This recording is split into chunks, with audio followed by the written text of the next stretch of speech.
once again to the Iron City Roundhouse Report, the podcast where the love for the high iron meets the precision of the scale model. Whether you're tracking the latest Class 1 freight movements or perfecting the scenery on your home layout, we're here to celebrate the history and hobby of railroading.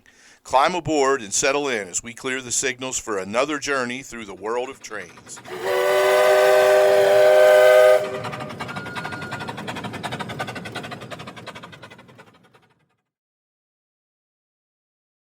Hello and welcome to another episode of the Iron City Roundhouse Report. It's Brad and Pat coming to you again with episode 11 now of season 2. And tonight we have some special Yardmasters.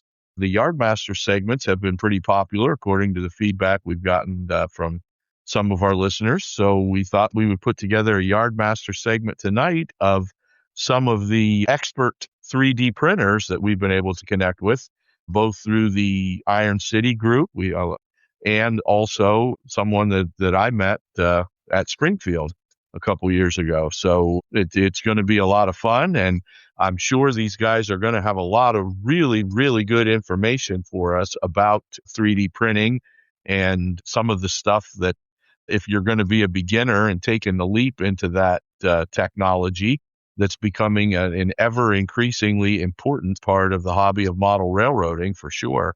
I'm sure these guys will have some good information so that anybody who's starting out new in it doesn't go into it completely blind. So we're really looking forward to what these gentlemen have to share with us. And having said that, Pat, I think we can get started with our Roundhouse Report.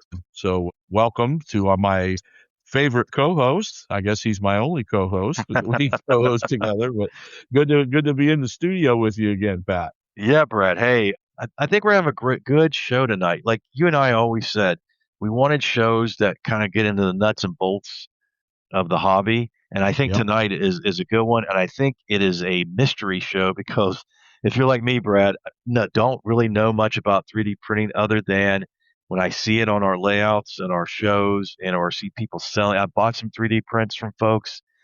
It's amazing to me. The artwork is so well done. The printing's done well. And a lot of times, you might be the only one, that has that print if you're doing a specialty print or whatever.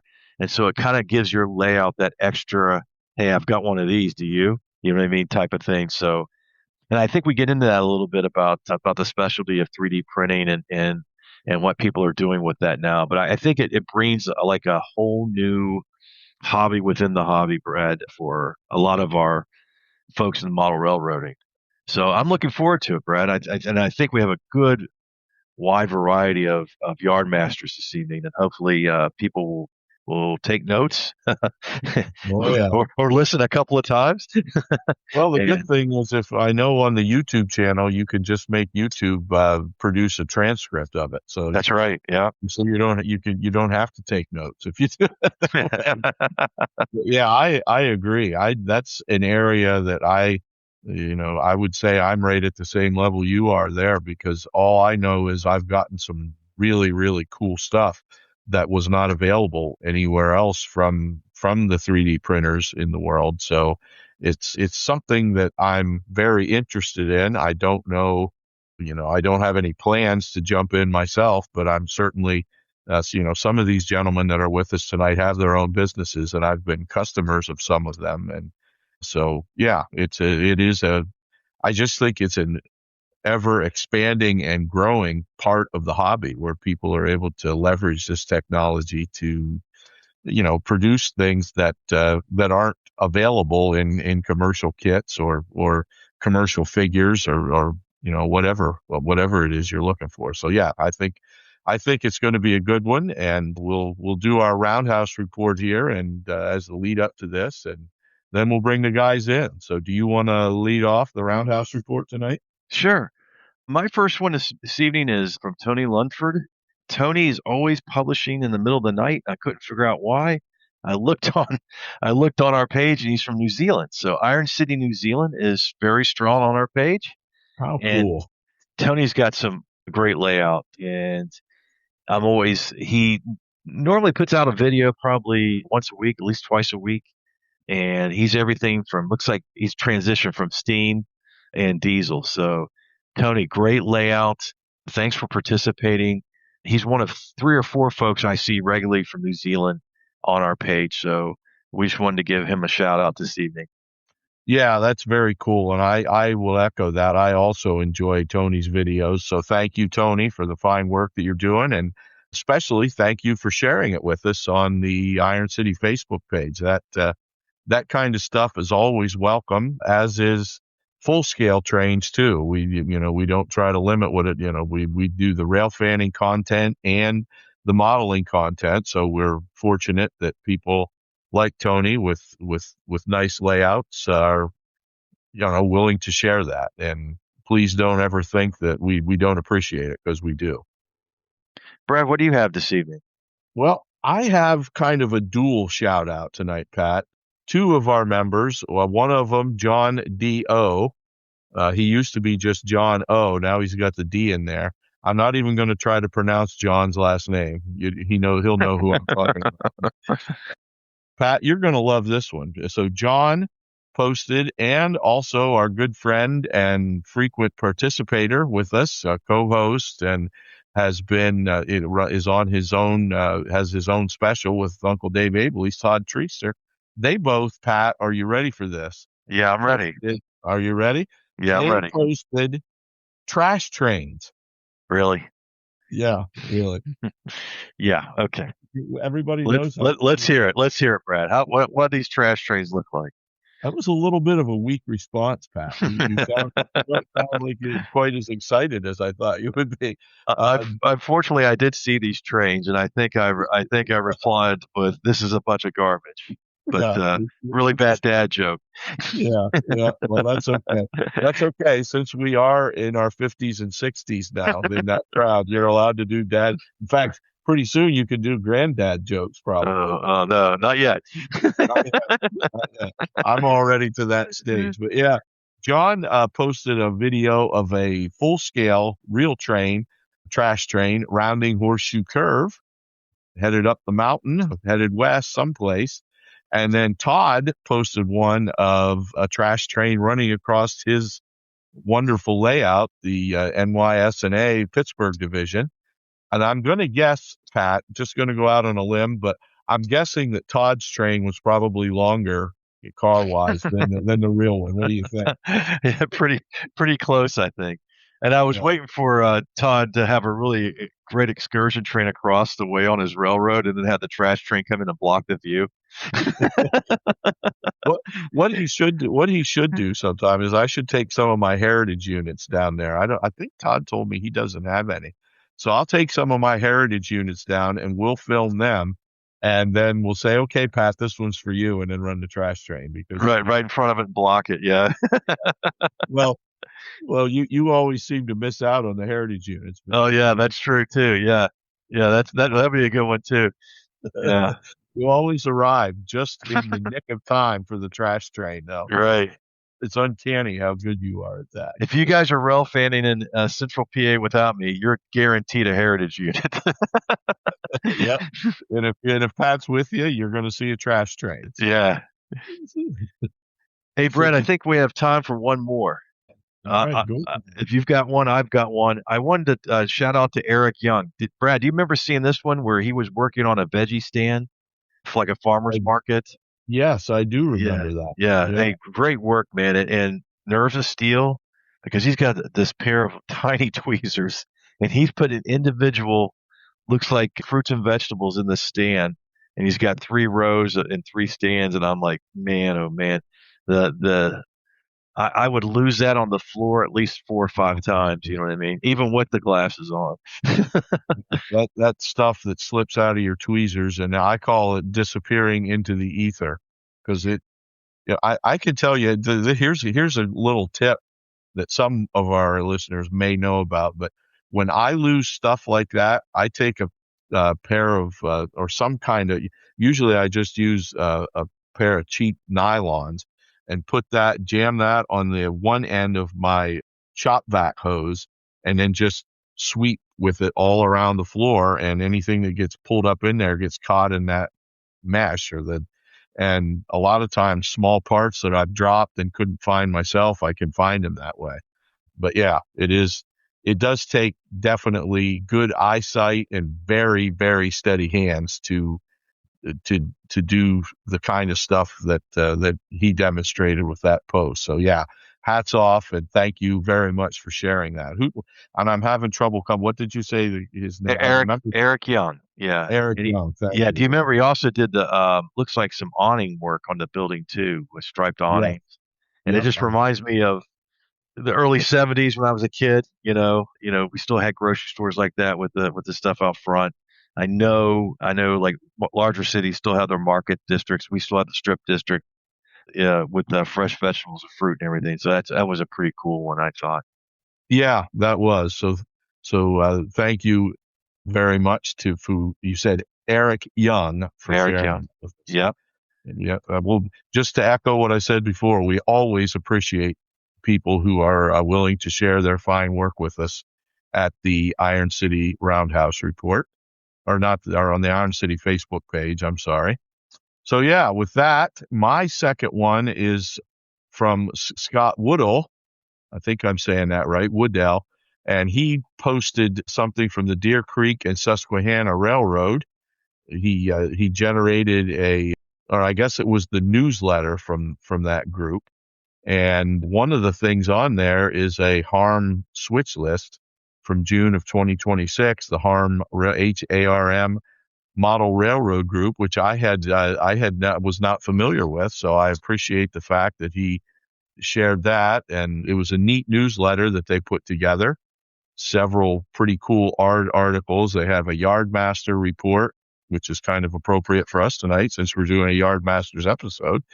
But yeah, I enjoyed reading through that, and just seeing some of the pictures that were in there of the neat the neat work that these guys do. So that newsletter, again, and they call it the HARM switch list, I guess, is the newsletter that this group puts out, and very cool stuff. So thank you to Scott for sharing that with us and introducing a club that I'm going to guess I've probably seen them someplace before, because one of the things that I think was in that newsletter, I'm scanning it here again, they call it set outs. So it looks like they're going to be at the Altoona N Scale show, and I'm guessing they've probably been there before. So we may have run into these guys before.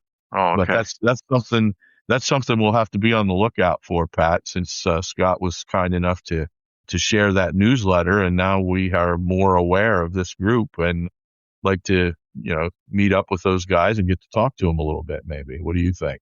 Oh, excellent. Yeah, I'd like to talk to see how they're doing and some techniques that they do running the club the way they do. That would be great. And Yeah. Yeah. Brad, one last thing. We don't have time to really go into it, but we have several folks building new layouts this spring. Hey guys, keep posting. We'll give you all the information we need. I know Jonathan is one of them that's building a new layout, the shelf layout. There was a couple other folks have been asking about the shelf layouts they're building. Dakota is starting his monster empire. So guys, Yeah. just keep pushing those pictures, and we love to see the progress. Yeah, and don't be shy or embarrassed if you're just showing like a plywood Pacific thing. We love to see work, no matter how early on it is. If any progress you make and you want to share, you're always more than welcome.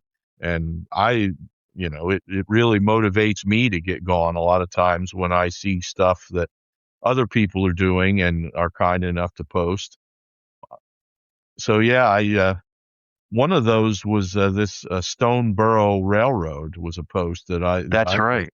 Yeah. it looks like a shelf unit that he's building, and I believe that was a gentleman named Jeffrey Clements. I think that he posts as his railroad name, and then sometimes he posts as his real name, but it's a really cool looking switching layout that he's put together there. So thank you to everybody who posts their stuff. We appreciate that more than you realize, and it's always great to see some of the talented modelers that we have at Iron City, and seeing their work, and we are grateful that they're willing to share that with us on the Iron City Facebook page. Absolutely. Okay, Brad, that wraps up the report for this week, and we'll be right back with episode 11, Yardmasters 3D printers, right after this.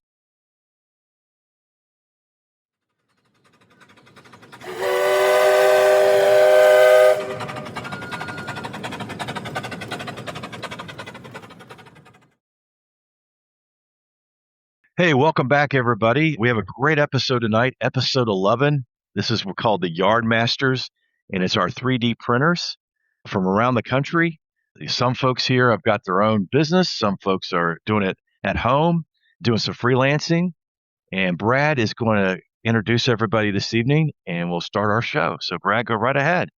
Thanks, Pat. Welcome everybody to another episode. And just one correction to my beloved co-host. We have people from all over North America, not just the country. One of our folks here is actually one of our good neighbors to the north from Ontario, Canada. So having said that, I'll introduce him first. We have Dr. Mini himself, Bernard Helen from Mini Prints, who has a really cool website that sells some amazing 3D printed, a lot of different 3D printed stuff. I know a lot of wildlife 3D prints, and I guess you could consider like a mini me of me wildlife too, but he he does really cool scanning stuff, and you can actually make a really nice detailed 3D model of a real person. So Bernard, welcome, and thank you for being here with us tonight.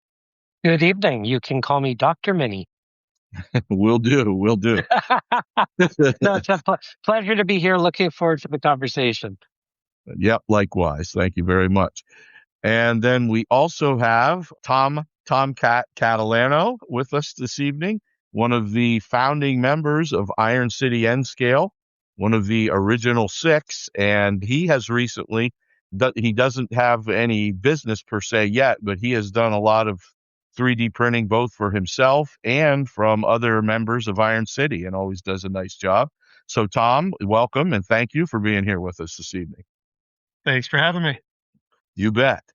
And then also we have John Chase from Whistle Stop Models, a business that I have recently discovered that has lots of real cool 3D printed stuff available as well. And so great to have you here, John, and thank you for being here with us. Yeah, thanks for having me. I'm excited about this. Yep, we are as well. And then last but not least, by any means, we have our good friend and Iron City member, Phil Ellerbrock, who runs Filament and Laser Designs, I believe. Do I have that right, Phil? I always get that goofed up. Yep, that is correct. Wow, I got it. So thank you for being here, Phil. I've purchased a lot of Phil's products as well. He's got some really neat T-track tools and does some cool stuff with making adapter sections to enable other brands of SnapTrack and FlexTrack to connect pretty much seamlessly with Kato Unitrack. So Phil, thank you for being here, and looking forward to hearing what you have to say as well. Yeah, appreciate it. Thanks for having me. Yep, anytime. And with that, we are going to get things started. So the co-host, my good buddy, Pat Moore, who's here also with us tonight. Pat has some questions for these guys. So Pat, over to you. Okay, Brad. Hey, Brad, I wanted to say real quick, thanks to John and Whistle Stop Models. They were our first and only sponsor. They sponsor our photo contest of the month. And so, John, thank you so much for doing that. Almost, I think about 6 or 7 months now, or even more, he's been involved. So we really thank you, John, for that. Yeah, happy to do it. Sorry, I forgot to mention that. I'm glad you picked me up there, Pat, because that is a really cool thing. And I know our people who enter that photo contest always look forward to winning and getting one of John's fine products. So that's awesome. Okay, guys. Hey, we had a lot of people throughout the year give us ideas of what they would like to talk about. 3D printing came up constantly. A lot of people want to talk about it. And I thought we'd go into 2 different tiers this evening.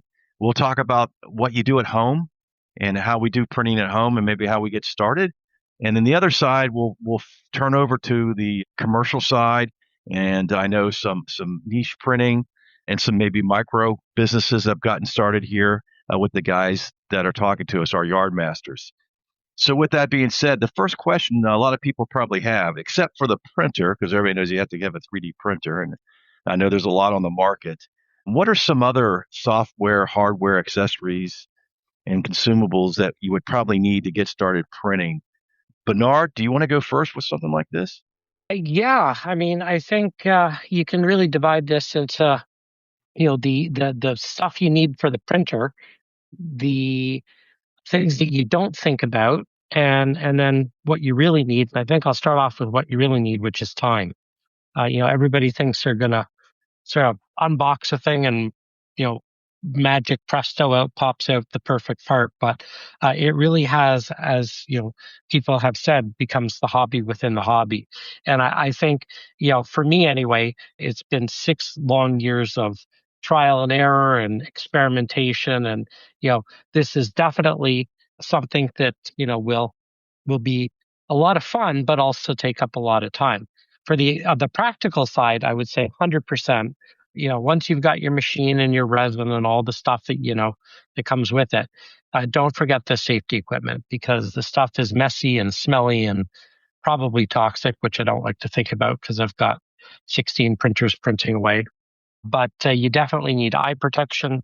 You need a ventilator, like a good mask, good ventilation, air cleaner, and gloves. Gloves are essential. Okay.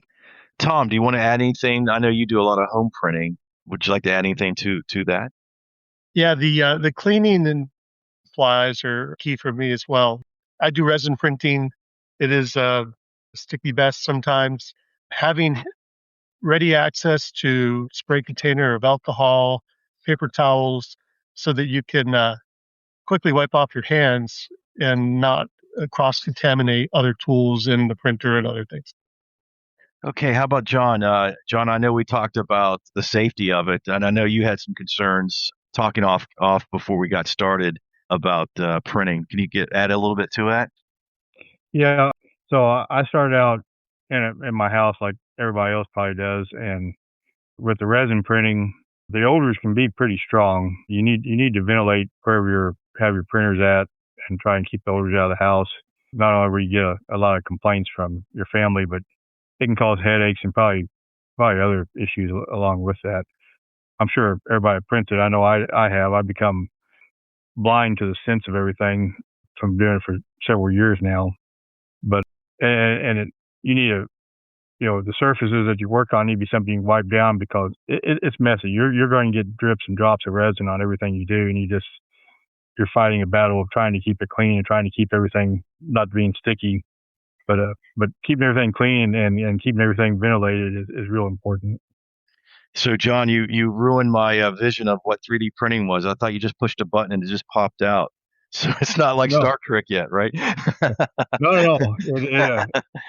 The resin printing is the more difficult one, because we have to print with resin, and then you clean the products with an alcohol wash, and then you have to cure it with UV light, or because of the mass quantities we do, we try to set our products out in the sun and let them cure in the UV from the sun. But it's a multi-stage process, and there's a lot to it. It's not as easy as everybody thinks when you talk about 3D printing. Like Bernard said, it's not just get a design, get a printer, and pop out a new house. Right. Phil, what do you have to add to maybe getting started, or some things someone needs to think about when they're getting started in 3D printing, especially at home?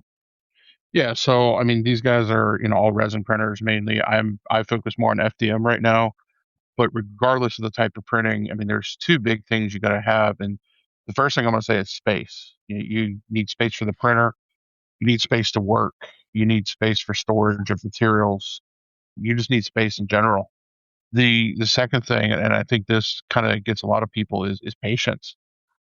Pat, you said you just don't hit a button and poof, there's a house. Printers take time. You might have this little model and you're like, oh, this is going to be done quick, and then it's like 6 hours later and you're like, it's not done yet. Patience. You're going to have to tune the equipment. It doesn't just work perfectly out of the box every time. You're going to have maintenance to do, and sometimes it takes time just to fix that and patience to figure out what's going on and how to fix it. Do you guys believe when someone's starting, do we have to do a certain resin, or can we just start with any product? Or do you guys have a recommendation? Tom, I'll ask you first. Do you have a recommendation of what supply you should use first when you're printing? Yeah, when I started resin printing, I started with some of the cheaper resins because you're going to make mistakes in the beginning. You're still learning on how to properly orient and support models, and you're going to have a lot of failures. So I thought a cheap resin, now relatively speaking, cheap, $20 a bottle or so, lets you kind of build some of the skills to learn. And then once you're having, pretty good success pretty consistently, you can upgrade to more costly resins that bring other properties, whether they're finer detail or more toughness, maybe more flexibility. But you don't have to necessarily spend a ton of money resin to get good results. Okay. Bernard, is there special cutting tools that you would need, or is there a trick to cutting the models out after they're being printed? I know you do a mass amount of model printing, but I was just wondering, like, as someone at home, is there certain tools I kind of need for the cutting out of the model? Sure. Well, I guess the first thing you got to figure out is how you're going to get the model off the build plate. So these things print on plates, and depending on the way you support it, sometimes it can be challenging to get your models off of the actual plate that dips down into the resin. So one of the things that I use flexible plates, so you can add on sort of a magnetic strip onto your printer and add on a flexible metal plate so that you're actually popping that metal plate off your printer. And then because it's flexible, you get your models to pop off a little bit easier. So that's, just thinking about it, one of the add-ons I've done to sort of customize my machines. Once it pops off the plate and you've washed it and you've cleaned it, you do have supports. And it really depends on, the size of the model and what you're printing and how you've oriented it. But the supports can be challenging sometimes. Sometimes if you're lucky, you can just, pop them right off. But other times it's about, a good 10 minutes of snipping away. I think a really good set of sprue cutters are critical. I like the Tamiya 123s. They're expensive, probably the most expensive snipper I've ever bought. It can run anywhere from like 30 to $50, but they're really sharp, really tiny, and do a super job of snipping away those supports. And yeah, support removal is probably one of the most time consuming and frustrating parts of the process, because you can spend a couple hours printing a beautiful model, getting it off the plate, and then you still have to free it from the bonds that hold it. And you don't want to be making a mistake at that point, because then it's right back to the drawing board and you start printing all over again. John, do you use any special tools to help shave or shape once you've cut it out? Do you use anything special to cut on? Usually when you nip the supports off or break them off, they break off really close to the model. They're normally tapered up where they attach to the model at. Every now and then, it's good to have just a hobby knife to scrape little bumps off that a support might leave to get their model ready to paint. But that's about the only special thing you have to worry about. Okay, Phil, is there anything that you use, any special tools or anything that someone at home would probably need as they're finishing up, the final process of the printing? Yeah, I mean, for FDM, there's a couple different ways to do supports, depending on what material you're printing. If you're doing like ABS or AXA, you can usually get some sort of dissolvable material as long as your printer can handle like multi-materials. I do a lot with PLA, and I've learned a while ago that, PETG as a support interface, it kind of breaks right off with a very clean surface. So usually I don't have too much of an issue removing supports until I get into maybe some more intricate parts that really don't lend well to the PETG supports with, multiple filament changes and just the time involved in that. But yeah, I'm going to second the good set of cutters. Okay, and Brad, I know you do a lot of modeling too. Is there anything you would think about? I know you and I are not 3D printing yet, but is there anything you think you could add to a workspace as someone's getting ready to do 3D printing?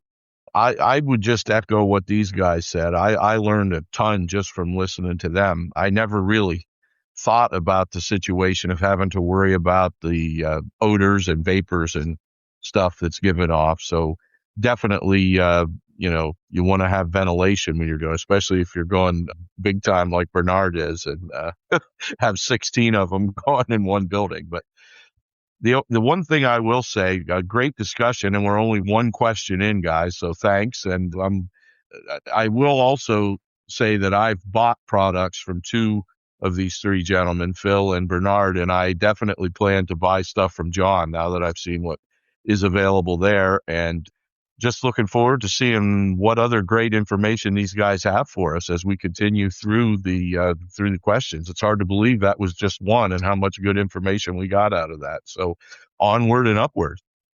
All right, Tom, I've got a question for you this evening.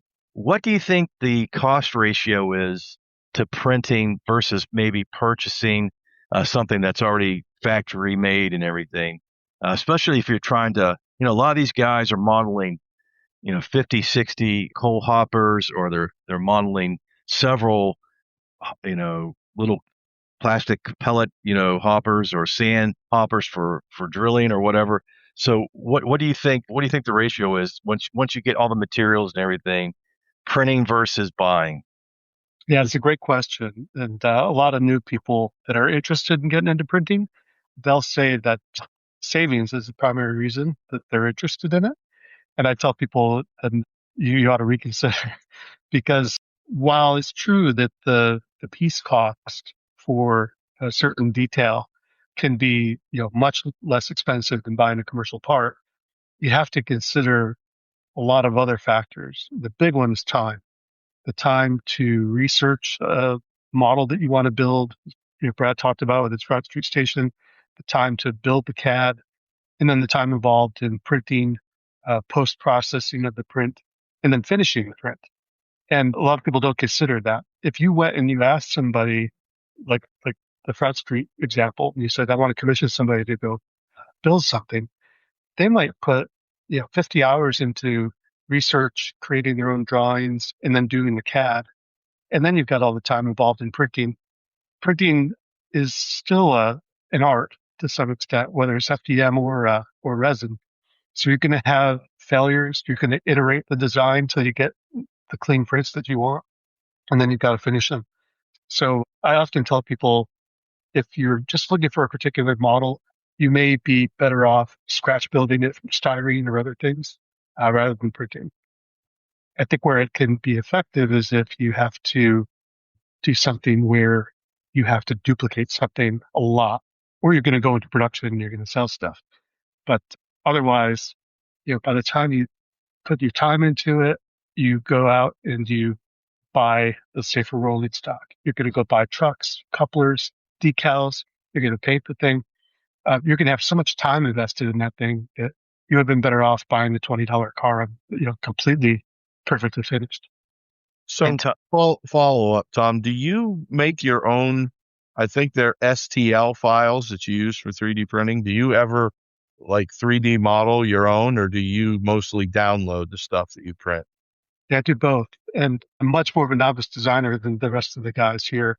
So I started printing with no design experience, and I probably printed stuff off of Thingiverse and Cults 3D, shared files online for my first 2 years. And, that was fine. I was able to find a lot of cool stuff.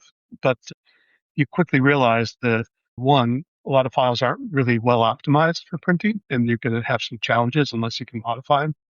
And two, you're going to find that there's something that you want that isn't out there. And you're really going to have to learn how to create it yourself. So I've done both.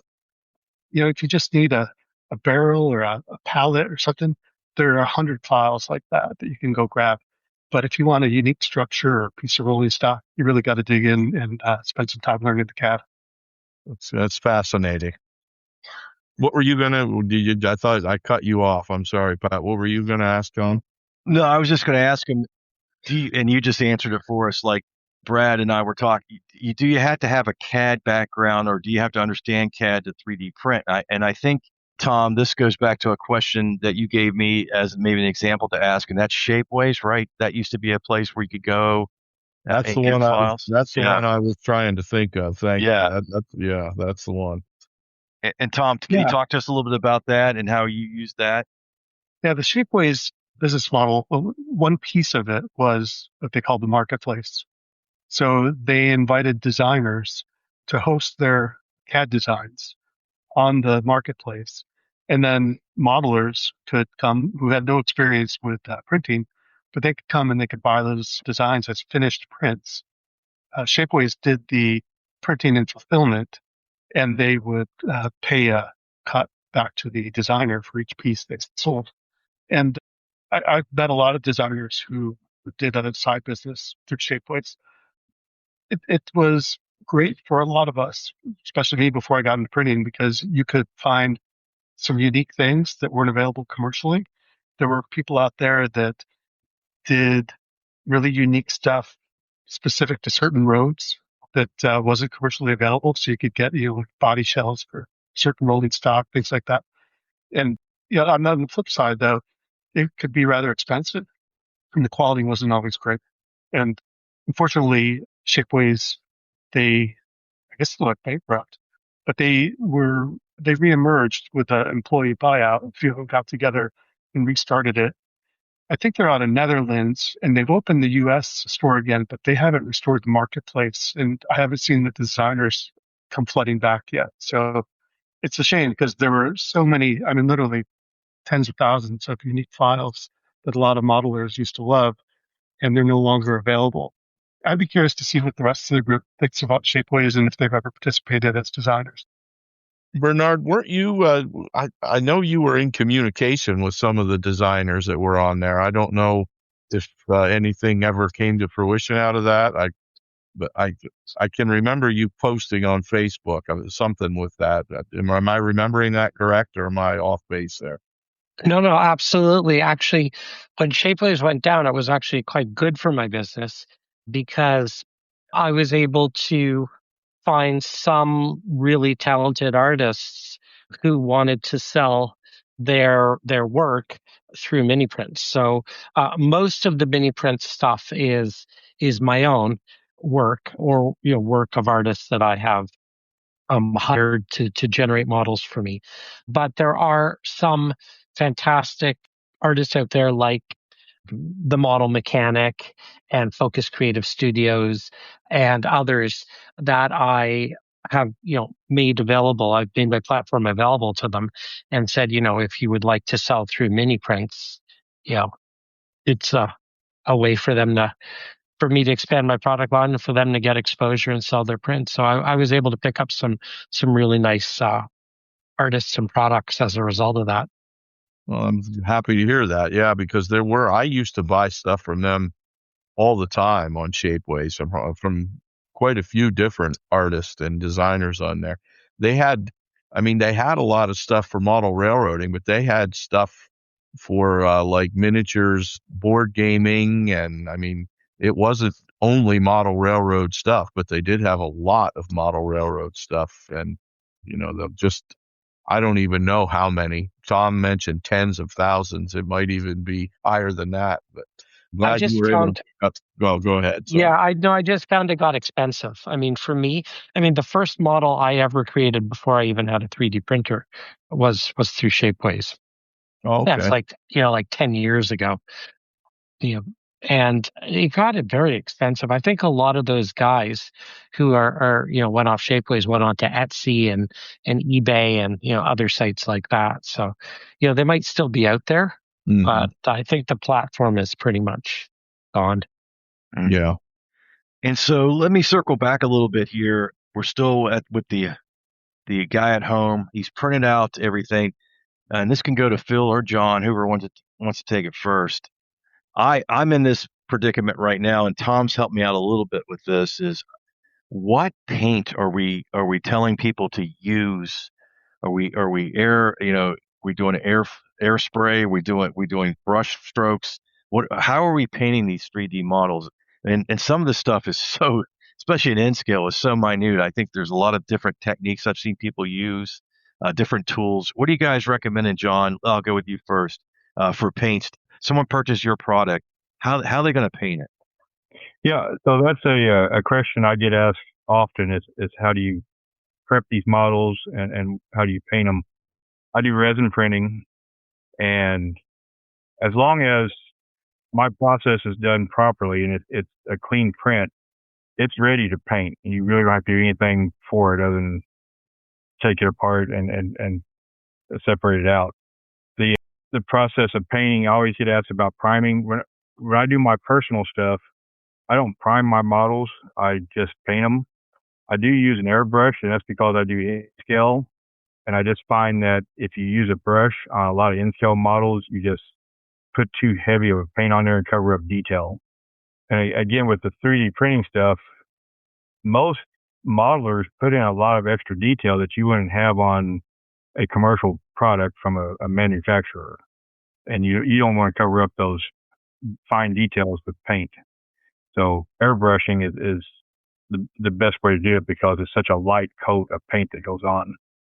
And John, what kind of airbrush would you be using for your techniques? What are some things that you use? So I just have I have a single action old Pache airbrush I've had forever, and I'm not really good at it. I just use it as a miniature spray can more than anything, just to apply paint.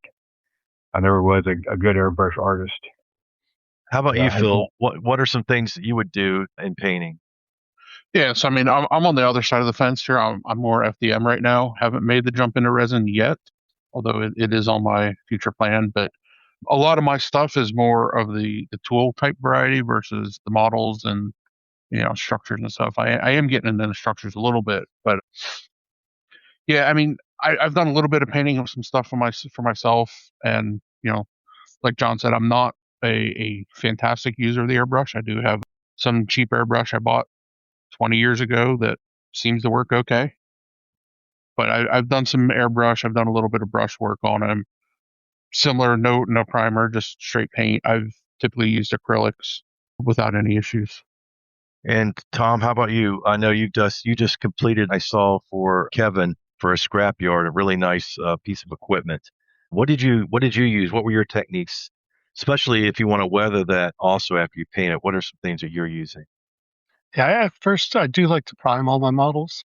I just find that I get better adhesion with the top coat. And if you handle the models a little bit, you can kind of get light scratches in, or you can, shave a little paint off the corners. So I find the primer helps me with that.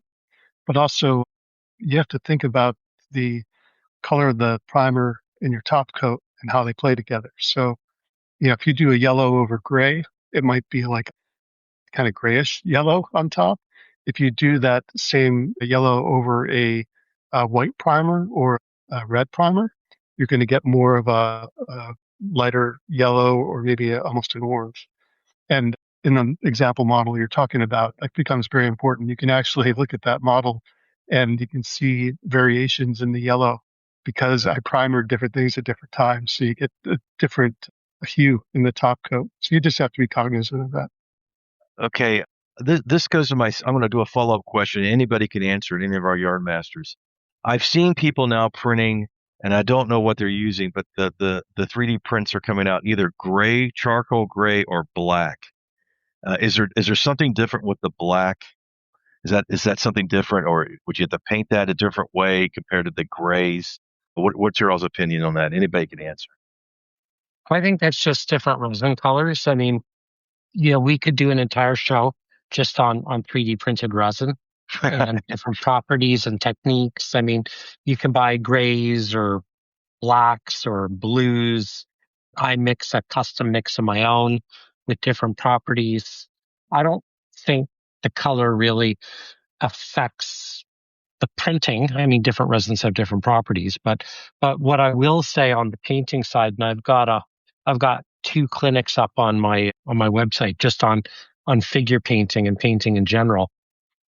My vote is 100% primer, flat primer on everything.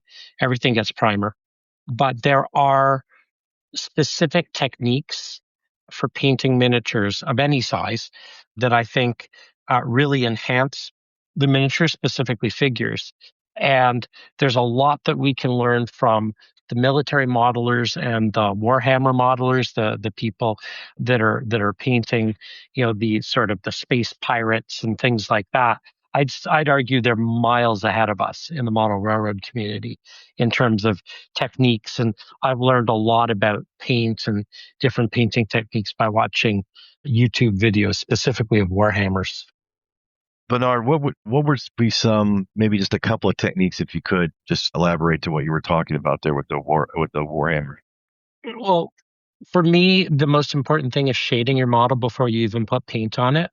So, painting everything, giving everything a shot of the black primer, and then sort of doing a white airbrush over top so that you get the highlights and the lowlights. The beautiful thing about 3D printing, even in N scale, is all the details there, but you don't really see the detail in the model. Now, albeit it is harder to see in N scale as opposed to O scale, but you'd be amazed at how much detail is packed into that little model. And the minute you take a big glob of acrylic and plop it on there, you've just sort of destroyed all that beautiful detail. So bringing out the shading in the model by dry brushing white on top of a dark color will give you those highlights and those lowlights. You see the folds of the jeans or the crinkles in a shirt start to pop out. And then there's a whole new generation of acrylic paints out there that almost go on more like a wash or an ink than an actual acrylic paint. And there's some amazing new paints. One's called Speed Paint, which is from the Army painter. And then there's another line called Citadel Colors that some of these other modelers I've watched on YouTube are using. And they are acrylic paint, but they have almost more like the consistency of a wash or an ink. So you're getting beautiful detail on your models. And I think that's really the thing about 3D printing is that you have so much more detail in the model available to you. So when you go to paint it, it's a shame to I've created this little character called Blob Man, which is, when you take a beautiful 3D printed character and then just, put craft store acrylic paint on top of it and, blob them into, the third dimension. So only is it not just the 3D printing that's the hobby, it's now the painting of these 3D structures that honestly is a hobby. It's my favorite part. Yeah. It's because that's the beauty. And I'll talk, as I say, specifically about figures, but that's the beauty of a really nice 3D figure as opposed to just a commercially produced figure, is that you are getting all of that beautiful realistic detail. Yes. Did I ever tell you the story about what Todd's trying to do with that? Our good friend Todd Treaser, Pat. No, go ahead. There's a nail salon near where he lives in Burnham, and they do, if you've ever seen, like a lot of times for the prom and big events, girls will have little designs painted onto their fingernails. So these people that work in these nail salons have, I guess, extremely small brushes and very steady hands. But he's asking them if they would be willing to paint like 3D or N scale figures for him. Oh, wow. To try to get, like a design painted on like an N scale figures t-shirt. But yeah, the painting of it is I agree with Bernard. That's another hobby within the hobby. We got all kinds of hobbies within the hobby anymore, but yeah, it is really cool. And so I'll pass this on to you guys as we go. We're going to turn the corner here and talk about the commercialism of it. And several of you guys have businesses now, and I know Tom does a little bit of freelance consignment stuff that he does. So I tell you, the thing that I think catches my eye, and I'm one of those modelers. Look, I've got all kind of woodland scenics buildings. I love them. They're beautiful. And I have those set up within my layout, but I also have custom made things that people have helped me with, or someone's 3D printed for me. And I think what happens is, and Brad talked about his station, I think people are starting to realize, and it goes back to the early days of modeling, there's nothing more to brag about than having your own little piece that no one else has. You're not going to see that on anybody else's layout, or, hey, I was able to get a 3D print from somebody, but I painted this a certain color, or this is my vision of what this should look like weathered. Are you guys seeing that helps draw people to purchase things that they want to try to get that one for one item, or they're looking to try to be a little different within their layout? And I'll start with John on that one. So yeah, that's a big thing that I push is that my models aren't the same model that you see on everybody's layout. How often have you gone to a show and there's a big T-track set up and you'll see the same model repeated a couple of times, the same commercial model? Well, whereas if people are used to buying from a 3D modeler, I have grain silos and grain bins that are not the same as Weather's grain bin and silo setup. So it is a big selling feature, and a big thing that people look for now is having something different, especially if they're into the club layout where they're getting together in the T-track modules, where you might have just at the Johnson City train show this weekend, and they had a really large T-track set up there, probably 100 modules on it. But you get into the big setups, people want originality on their layout, and they want something different to show off. So I think that's very important. Yeah. There are things you can do, like that people try to do, like painting with commercial models, different colors. But, if you've been in the hobby for a while, you can see, even though it might be a different color, you can see when there's two of the same building. So that's one of the things that I really like about the 3D printing world is, like both you guys were saying, it's a way to get models that are unique and not knocking any of those commercial models. They're super nice, but it is nice to have some variety too. So that is a cool thing that I think is opening up with the advent of 3D printing and all the stuff that's all the people who are doing it and all the cool stuff that's available. I will say too, and Bernard, feel free to chime in, but that is how I first met Bernard. I don't know if you remember, Bernard. This was before you did your first show, your first episode on the A Modeler's Life podcast. I had ordered an elk from you like a month before that, and I think it came 2 weeks or so before. And then all of a sudden, I'm listening to the AML, and here's the guy from Mini Prints. So I looked and looked and looked all over the internet, eBay, and I could not find anywhere that had an N-scale elk. And then all of a sudden, Mini Prints comes up, and I'm like, oh, this is cool. And that's how I started buying stuff from Mini Prints, is looking for something that was not commercially available. Well, and that's the beauty of 3D printing. I mean, anything is available now. I mean, if you saw one locomotive, 30 years ago at a cement works that was, a one of one that would never be commercially available, you can have that on your layout. But, you were talking about the buildings and things like that. That's the other beauty of 3D printing, is that there are so many detail parts. I love super detailing. That's next to painting, it's just making something look, messy and cluttered like real life, because real life is messy and cluttered. And you can take that, while it's building, and I've done this before, you can make it completely unrecognizable by adding in conduits and air conditioning units and rooftop details and vents. And, there's just so many things that you can do to make that, standard item your own, to customize it.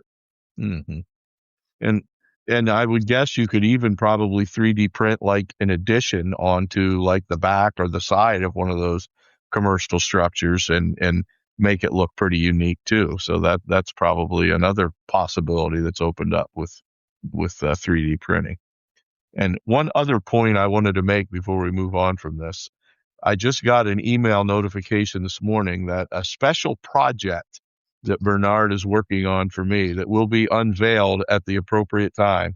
Mum is the word until then, but I noticed that I did get a notice that was shipping this week. So thank you for that, Bernard.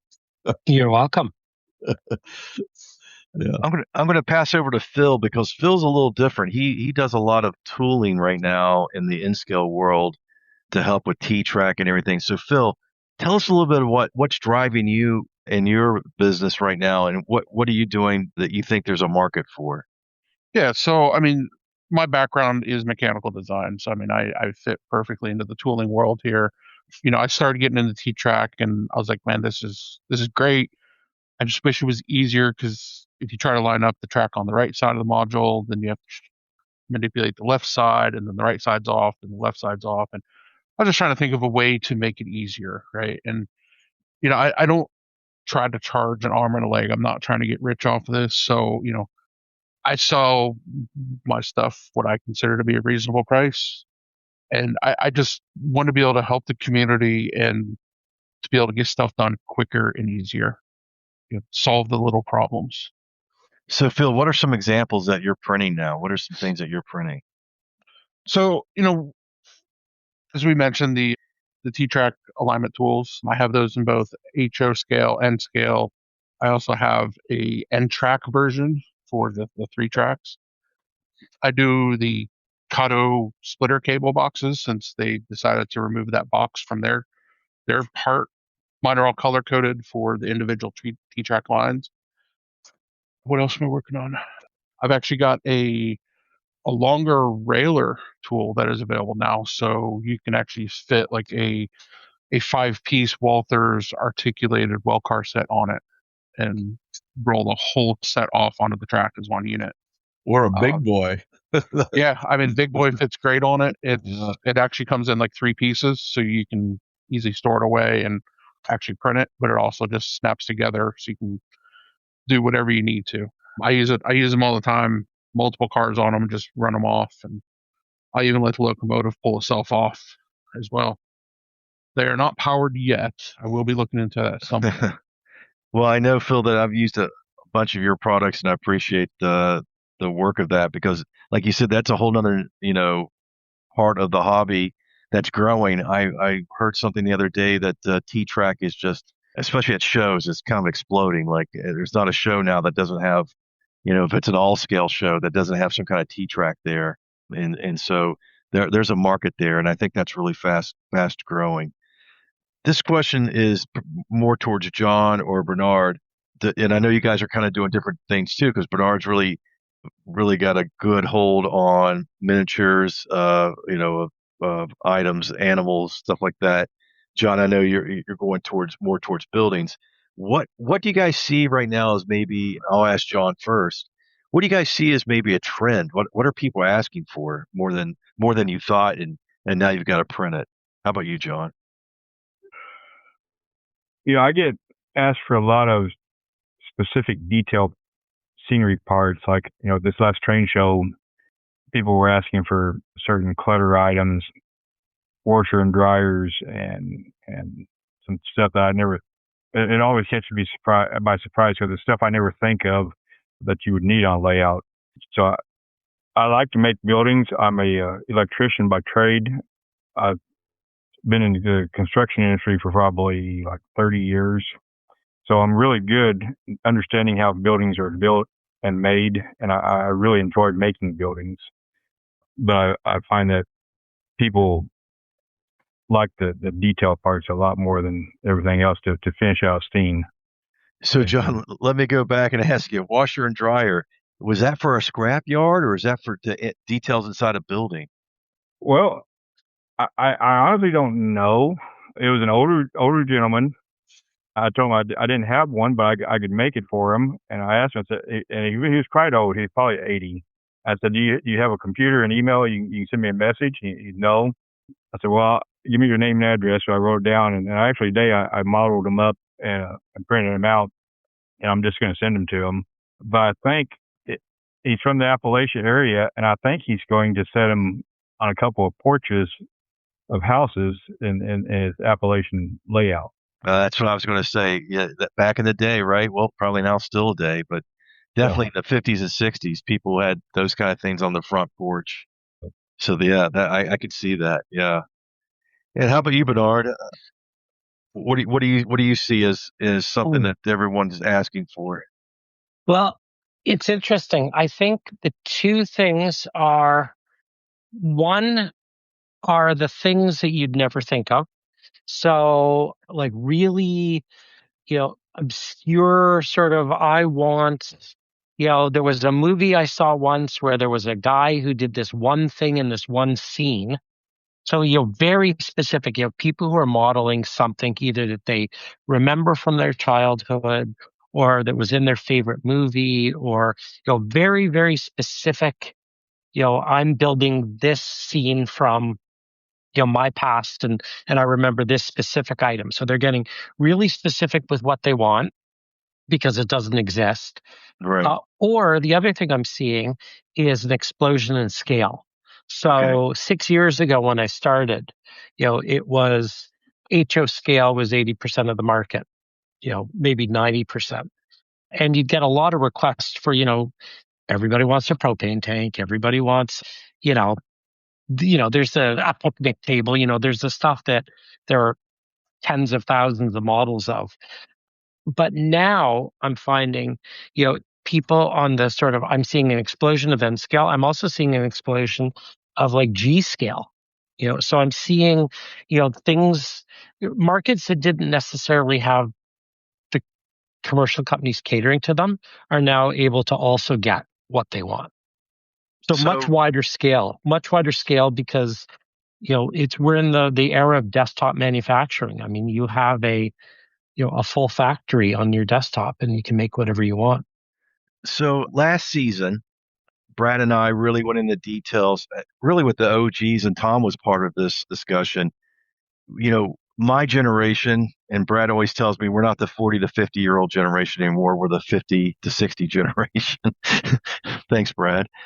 But, I'm in my mid 50s. I know some folks are in their late 40s, and we're all modeling that 70s and 80s time frame now. It seems like a lot of us are going in that direction. That is not the easiest thing to find, especially in automobiles right now. It's either 40s or modern. You know what I mean? It's like there are 50s and 60s, but nothing, in that 70s and 80s genre. What do you guys seeing there? Are you getting some requests there? And I'll ask, I'll have Bernard. I'll ask you that. Are you seeing that? That is something that people are looking into. Definitely. And it's interesting because 6 years ago, there was no modern available. And I used to model before I started my own company. Haven't touched the layout downstairs in 6 years, but that's a whole nother episode, a whole nother topic. But I couldn't find anything modern for myself. I mean, that's how Miniprint started, because I was modeling, modern short line freight, Quebec Gatineau, which is a Genesee and Wyoming short line. And I started making stuff that I wanted. And then there was that whole explosion in, what we'll call modern, contemporary, today modelers. But yeah, I think you're right. 70s, 80s, it seems to be the new hot. I guess every decade we get a new hot modeling decade. So now it's the 70s and the 80s. And it's tough to find figures in bell bottoms. So for sure, or jeans jackets. Right. Oh yeah. And that's the beauty of, I've got a service called the Shrinkening, and I can make models from photographs. So you can basically upload a photograph to the mayprints.com website, and I've got artists that can make it. Oh, that reminds me. I've thought of this, and I wanted to ask you this. I might as well ask you now, Bernard. We have a picture of the original, what was it, 6, Pat, that we keep for keepsakes. There are 6 of us in the picture at one of the early shows that the founding members did together. Would you be able to print, like if we sent you a picture with 6 of us in it, would that be something that could be printed, or is that too hard with that many people in it? Too hard with that many people, for sure. Okay. There are certain things, that you can and can't do. I mean, it's amazing how far we've come in the last 6 years. I look at, things that 6 years ago were not possible. And N scale is a perfect example of that. I mean, it was really hard to get a good N scale figure out of the machine 6 years ago. And now, machines are advancing, probably 2 to 3 generations per year, of machine coming out. Now you can print, the hair thin, you can get a 3D N scale figure printed beautifully. So, never say never. I mean, anything will be possible at some point. The technology is changing. I think the next big one for me is going to be color, color printing. Yeah. We're not there Wow. yet.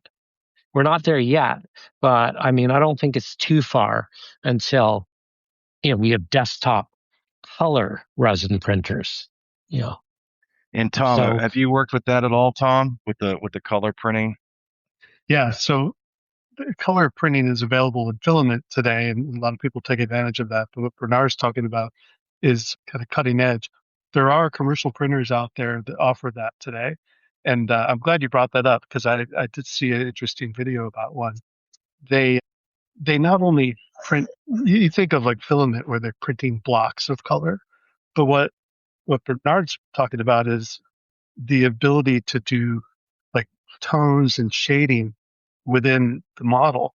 So that in the example video that I saw, they said in the future, if you have people doing wargaming miniatures, and there are people who do commission painting for those things, that they do really awesome jobs painting like D&D and Warhammer stuff.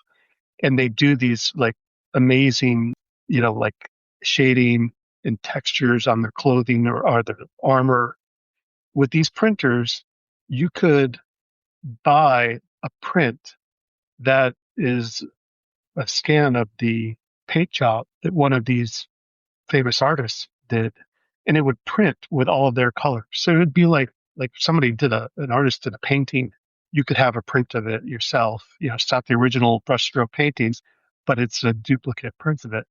These printers cost tens of thousands of dollars today, but as Bernard said, they're going to make their way into the home one day, and it's going to be amazing because you'll be able to have a N scale figure with a face that is printed with eyes and pupils and eyebrows. You won't have to paint it. It'll just come out perfect. Wow. That's Wow. amazing. That's going to be great. Right now, I'd say that they look pretty good at about 3 or 4 inches or bigger. I don't think the technology's there yet for HO, certainly not N. Right. But I mean, I remember seeing my very first probably 32 inch plasma at Costco, Right. probably in the late 90s. It was, I think, $14,000 or $16,000, and it was a flat screen plasma, and it was, call it this probably like what? I mean, maybe 90, 93, 96, somewhere around there. Call it maybe late 90s. So yeah, $10,000 plus. And now you can probably get one with higher resolution, bigger screen size for what, $300? Right. Yeah. Yep. So was that 20 plus 30 years, from 14,000 to 300, and from 32 inch to what, 70 something. So we're on that curve. I mean, we're on that curve for 3D printing for sure. And probably faster too. Yes. It's really going to be the sky's the limit in terms of what we can print, what we could create, and what's available to us for our modeling.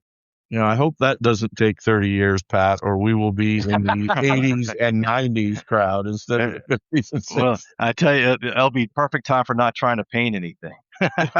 Yeah. This is true. Yeah.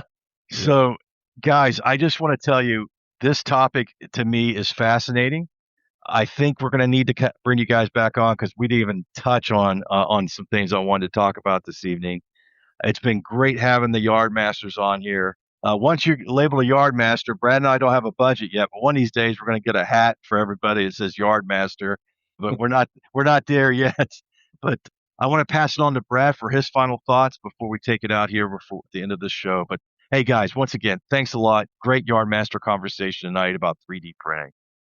Yeah, thanks, Pat. I always enjoy these Yardmaster segments, regardless of the topic, but this one is a really cool one. As we've said, it's one of these huge parts of the hobby now. And, not that long ago, it was just like a fledgling thing that, people did on the fringe kind of it. There's so many people doing it now. And these companies like some of these Yardmasters here shared with us, making some really cool things. I've just, as as you guys were talking there, I got onto John's page and was looking at some of the stuff that he has on there. John, I think you got a new customer tonight, and of course I've already bought stuff from Phil and Bernard, and that will continue. So thank you, Jan. Tom has 3D printed stuff for me. I know I can still remember that early on, Tom, when you started 3D printing, you brought those trucks, the tractors for tractor trailer trucks you bought. I still have that one sitting on my lap. I was amazed right from then. That was probably the first 3D printed object I'd ever held in my own hands, and it just that was, I don't know, probably 5 years ago, 6 years. I'm not even sure, but just to see how far that technology has come, like we were talking about, and I didn't even know about this thing with the colors that you guys were talking about. So that makes it even cooler yet. I know it's not completely arrived here yet, but with the pace that technology moves forward, I guess that's one of the good reasons that we have this in the modeling world, because the stuff that's available to us is going to be advancing at that breakneck pace that technology advances at. So it was just great to have you guys on and be able to tap into your expertise in this part of the hobby, which is becoming more and more and more important with each passing year. So thank you guys so much. And as Pat said, hopefully we can get you guys back on, because I'm sure, like he said, we've only scratched the surface. So thank you very much. And thank you for joining us, everybody out there listening, on another episode of the Iron City Roundhouse Report.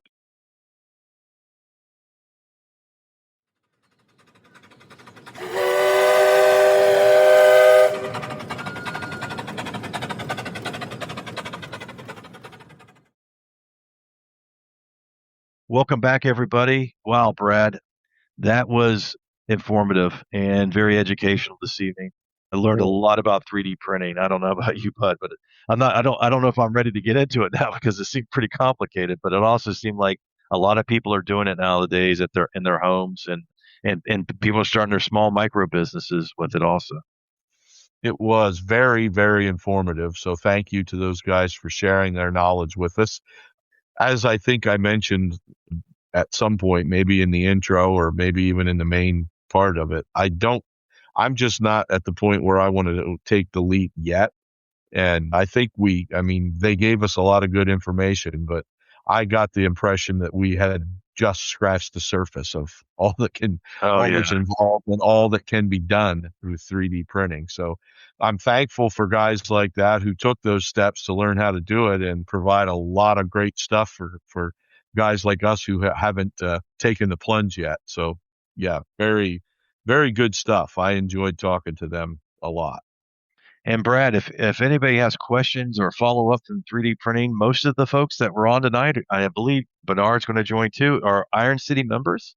And so you can message them, you can post and ask questions. They'll follow up with you, or Brad and I will make sure that the question's answered through, messaging one of the folks that was on this evening. So don't be afraid to message, or if you have a question about 3D printing, post it right on the Iron City InScale page on Facebook, and we'll get you there. If you're trying to listen to us, Brad, we're on Apple, we're on YouTube. YouTube page is growing. Brad was telling me tonight the numbers are moving up.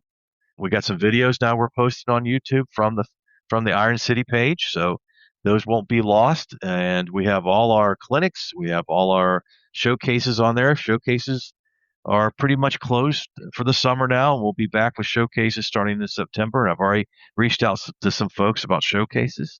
We're on Podbean, we're on Spotify, Amazon Music, iHeartRadio, Player FM, Listen Notes, Podchaser, and Boomplay.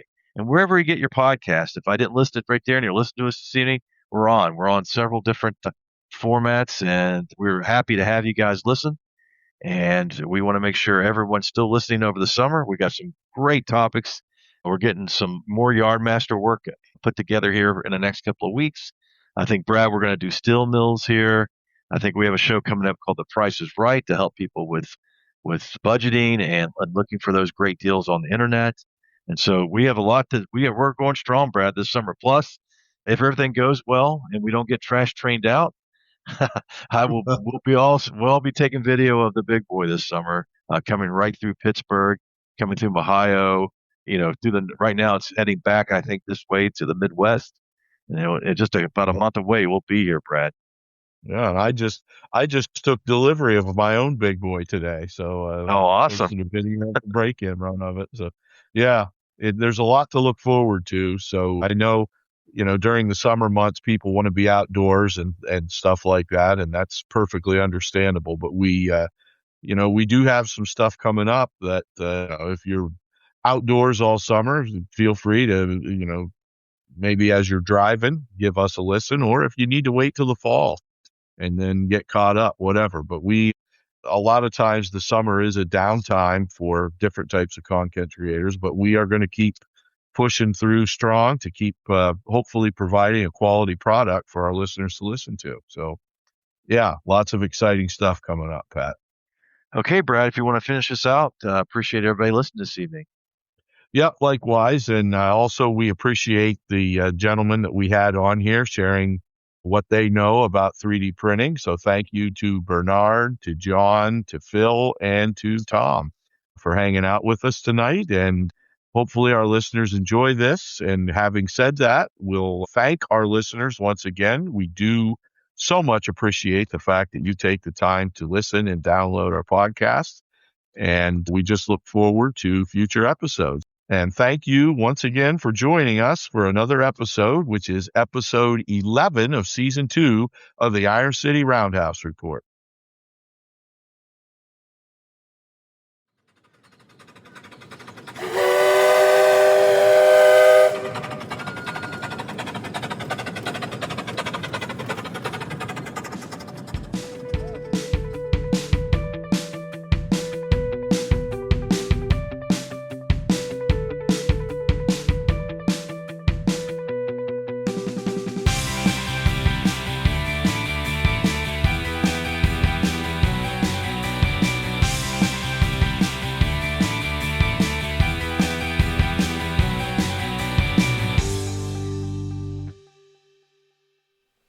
All right, rail fans, that's all the steam we've got for this edition of the Iron City Roundhouse Report.